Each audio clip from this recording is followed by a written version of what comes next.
ನಾವು ನೋಡ್ತಿದ್ದಂಗೆ ಇತಿಹಾಸದಲ್ಲಿ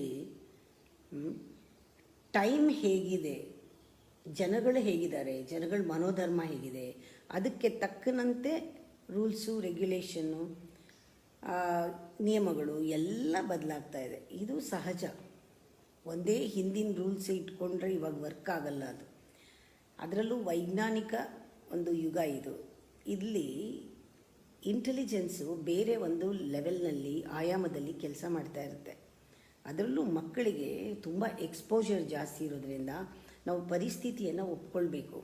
ಯಾವ ಥರ ಪರಿಸ್ಥಿತಿನಲ್ಲಿ ನಾವು ಅವ್ರನ್ನ ಎಕ್ಸ್ಪೋಸ್ ಮಾಡಿದ್ದೀವಿ, ಯಾವ ರೀತಿ ಪ್ರಪಂಚದಲ್ಲಿ ಆ ವಿಜ್ಞಾನ, ಜನ ಎಲ್ಲ ಯಾವ ರೀತಿ ಅವ್ರ ಮೇಲೆ ಪರಿಣಾಮ ಬೀರ್ತಾ ಇದ್ದಾರೆ, ಅವ್ರ ಮನಸ್ಸು, ಅವ್ರ ಬುದ್ಧಿ ಯಾವ ರೀತಿ ಅವ್ರ ಹತೋಟಿನಲ್ಲಿ ಇಲ್ಲ, ಯಾಕೆ ಹಂಗಾಗ್ತಾ ಇದೆ, ಇದಕ್ಕೆ ನಾವು ಅದಕ್ಕೆ ಸರಿಯಾದ ಒಂದು ಸೊಲ್ಯೂಷನ್ನ ಹುಡುಕಬೇಕು.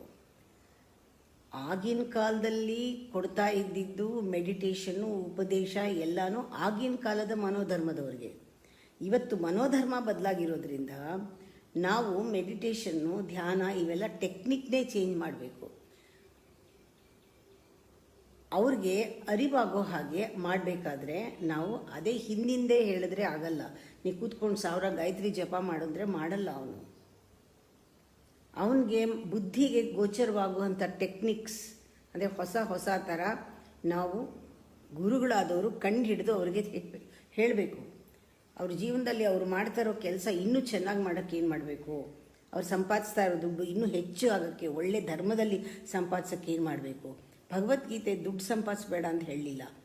ನೀನು ಯಾವ ರೀತಿ ಸಂಪಾದಿಸ್ತೀಯಾ, ಯಾವ ಮನೋಧರ್ಮದಲ್ಲಿ ಸಂಪಾದಿಸ್ತೀಯಾ, ಯಾವ ಕೆಲಸ ಯಾವ ಸ್ಥಿತಿನಲ್ಲಿ ಮಾಡ್ತೀಯಾ, ನಿನ್ನ ಅಂತಸತ್ವ ಏನು, ನಿನ್ನ ಗುಣ ಏನು, ನಿನ್ನ ಸಾತ್ವಿಕತೆ ಏನು, ನಿನ್ನ ಅಂತಸತ್ವ ಏನು, ಇದ್ರ ಬಗ್ಗೆನೇ ಮಾತಾಡಿದೆ.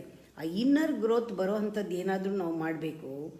ಹೊರಗಡೆಯಿಂದ ಅವ್ರನ್ನ ರಿಪೇರಿ ಮಾಡೋಕ್ಕಾಗಲ್ಲ. ಫಸ್ಟು ನಾವು ಕ್ಯಾರೆಕ್ಟರ್ನ, ಕ್ವಾಲಿಟಿನ ಬದಲಾಯಿಸಿದ್ರೆ ಬಿಹೇವಿಯರ್ ತಾನೇ ಬದಲಾಗತ್ತೆ.